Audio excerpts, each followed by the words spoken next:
Bonjour à tous, bienvenue sur 42 TV. Vous le voyez derrière nous, de magnifiques voitures de rallye. Nous sommes au Rallye des Noix avec à mes côtés Yannick, bonjour. Bonjour. Avec vous, on va parler du VHRS. Alors, c'est quoi? Vous êtes un petit peu le référent. Alors le VHRS, c'est une discipline qui vient en doublon des rallyes classiques et qui est un véhicule historique de régularité sportive.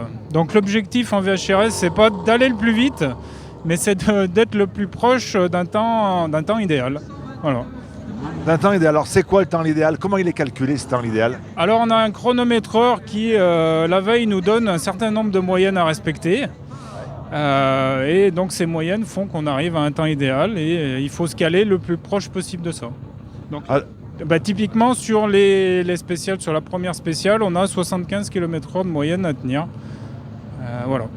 Alors, les véhicules historiques, alors derrière nous, une magnifique BMW E30, mais on voit des 205. Les voitures doivent être situées dans une fourchette de combien après-guerre jusqu'à années 80, comment ça fonctionne? Alors les VHRS, donc véhicules historiques, c'est jusqu'à 1996. Et après on a les VMRS qui roulent aussi en même temps que nous, qui sont tous les véhicules après 96. Donc on peut avoir des voitures très récentes. On a aussi les voitures à énergie renouvelable qui sont autorisées sur ce type de rallye. C'est nouveau ça? C'est pas vraiment nouveau, ça existe depuis plusieurs années, mais ça se développe parce que c'est pas ce qui est le plus apprécié en rallye, mais malgré tout, c'est des choses qui sont sur le marché et pourquoi pas avec une hybride ou une 100% électrique venir faire des rallyes et y participer. Alors vous essayez de relancer donc cette discipline. C'est une discipline qui existe depuis très très longtemps? Alors depuis très très longtemps, non, je dirais peut-être une dizaine d'années, mais qui était peu présente sur la Loire. On avait le rallye du PG qui était ouvert il y a quelques années, qui a eu pendant 5 ans, qui s'est arrêté.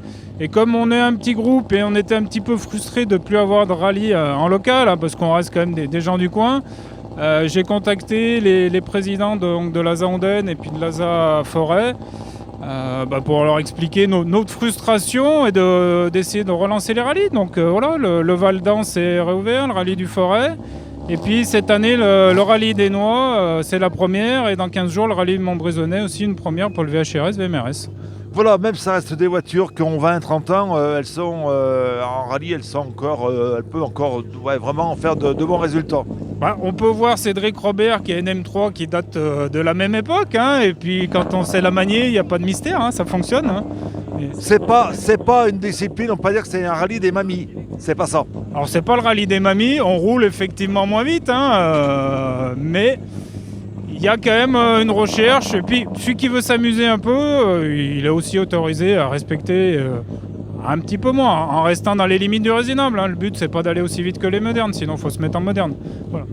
Vous courez avec BM? Avec une BM, ouais, tout à fait. Alors pourquoi avoir choisi BM? Alors j'aime bien les BM, et puis c'est une propulsion, c'est une E30, c'est joueur, des fois un peu trop, des fois c'est le pilote qui ne suit pas. Mais voilà, et puis ça fait aussi partie des voitures qui ont des images sympas, que les gens aiment voir. Un 6 cylindres, ça fait un joli bruit, ça résonne bien. Donc c'est aussi faire plaisir à ceux qui sont au bord des routes, parce qu'effectivement on roule un peu moins vite, mais on peut voir des jolies autos qui tournent plus, et c'est sympa. Oui, ce sont des voitures qui ont brillé en rallye à leur époque, quand elles couraient dans des catégories normales, modernes, et donc on joue un peu sur la carte nostalgie. C'est ça, sur le vintage. C'est pour ça que les pilotes sont aussi un peu vintage. On essaye de mettre les combines qui vont aussi avec l'époque, de jouer le jeu. Oui, parce que vous avez une magnifique combi, donc ça fait partie. C'est le package. C'est ça. Les cheveux blancs, la combine, et voilà, on est dans les années 90. En tous les cas, il ne faut pas hésiter à venir vous voir lors des rallyes. Donc le prochain, vous l'avez dit, c'est dans 15 jours. C'est le rallye du le Montbrésonnais, et puis même de venir essayer, parce qu'on peut le faire avec sa voiture complètement d'origine. Donc c'est vraiment ouvert à plein de monde. Il ne faut pas hésiter à contacter l'ASA Ondaine qui nous donnera mes coordonnées. Et j'aiderai toutes les personnes qui veulent débuter, il n'y a pas de souci. N'hésitez pas à venir essayer de faire du rallye avec votre ancienne voiture, enfin une voiture ancienne et moderne en même temps. Merci beaucoup, et puis on va vous suivre. Merci beaucoup. Merci, à bientôt. Michael Aubert, bonjour. Bonjour. Copilote sur cette course, donc on le rappelle, nous sommes au Rallye des Noix. Une première pour vous. C'est ça, tout à fait. Première grâce à mon pilote Hervé, un collègue de foot, qui m'a proposé le baquet de droite pour remplacer son fils. Alors, c'était un rêve de gosse de faire du rallye et copilote en plus. Ouais, tout à fait. J'ai toujours suivi un peu les rallyes au bord des routes et aider un peu les copains, un peu d'assistance, mais vite fait. Et voilà, là, d'être à droite, super sensation, les notes, enfin vraiment dans la famille rallye, tout le monde se parle, je trouve ça génial, vraiment. Parce qu'on va rappeler le rôle d'un copilote, c'est quoi? Eh ben, on a un petit carnet de pointage déjà, alors ça, faut s'y faire au début. Donc il y a des horaires stricts à respecter, comme là je sais plus, on doit sortir à 12h46 d'ici, vraiment précis, passer par là-bas, et puis sinon c'est annoncer les notes dans le temps en fonction de la vitesse du chauffeur, essayer d'anticiper du pilote, anticiper le virage d'après, lui dire les notes pas cordes.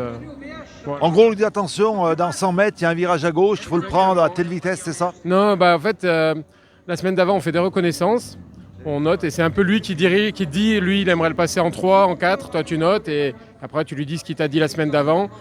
Et là, ce qu'il y a, c'est qu'entre les deux tours, la route, elle se salit par rapport au passage des autres concurrents, tout ça, donc là, on y va un peu à l'aveugle parce qu'on ne sait pas l'état de la route, quoi. Voilà, il y a donc la salissure due aux gommes au passage, et puis aussi la chose qu'on ne peut pas prévoir, c'est les conditions climatiques. Et si, on prévoit plus les conditions climatiques que l'état des routes quand elles sont sales. Parce que avec la météo maintenant instantanée et tout, on sait à quelle heure il va pleuvoir.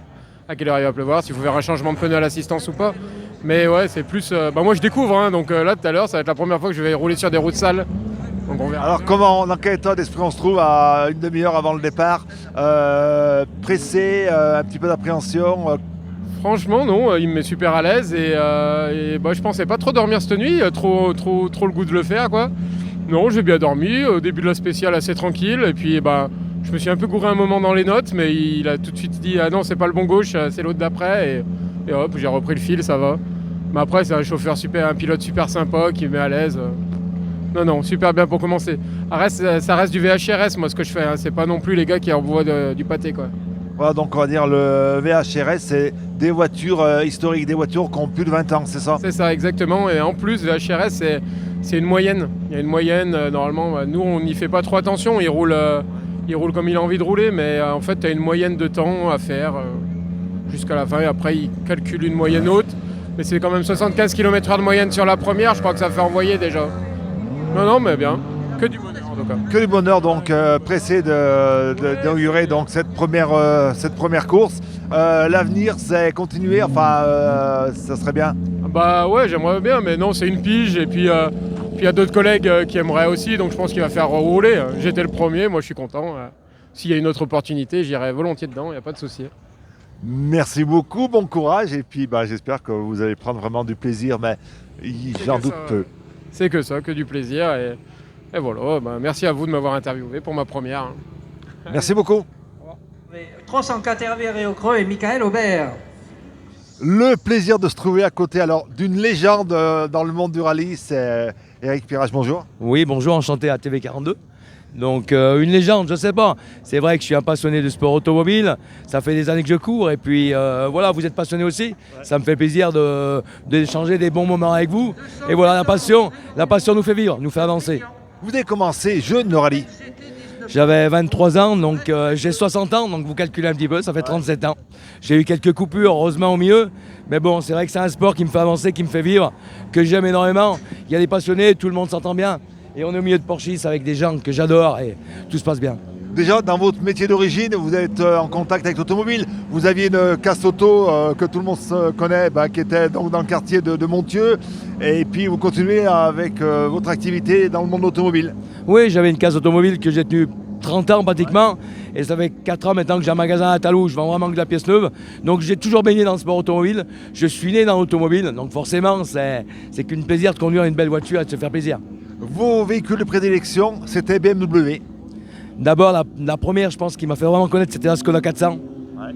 La Skoda 400, j'ai vécu des bons moments. Après la M3, bien sûr, ça a été des années magiques. E30, M3. E30, M3, donc c'est vrai que c'est magique. Après, j'ai eu une 3 une groupe F qui marchait énormément. Et maintenant, je suis passé à la Porsche, ça fait 3-4 ans. Donc, mais c'est vraiment des voitures géniales. Le palmarès d'Eric, alors moi je ne l'ai pas en tête, c'est un palmarès impressionnant. Impressionnant, je sais pas, je dois avoir 45 victoires à peu près à scratch, tout confondu. Bah, des victoires de groupe, des victoires de classe, j'en ai un paquet, je sais pas combien. Mais déjà, le plus important, c'est les victoires scratch et puis des bons souvenirs quand on ressort d'un rallye comme ça. Bon, maintenant, on sait qu'on peut plus gagner face au R5. Mais si ce soir, on arrive 2 ou 3 par rapport, voilà, on sera content, on aura fait notre truc. Et voilà, c'est que du bon moment, c'est du plaisir avant tout. Eric, votre plus belle victoire dans votre carrière, ça serait laquelle? Si vous avez une victoire à retenir? Je pense que c'est pratiquement la première victoire scratch avec l'Ascona 400, c'était au Larrey du Lyon-Lignon. Il y a maintenant peut-être 25 ans ou 30 ans. J'étais pas prévu pour gagner et puis j'ai fait la première spéciale, je colle quasiment 15 secondes à tout le monde et je finis avec 15 secondes d'avance.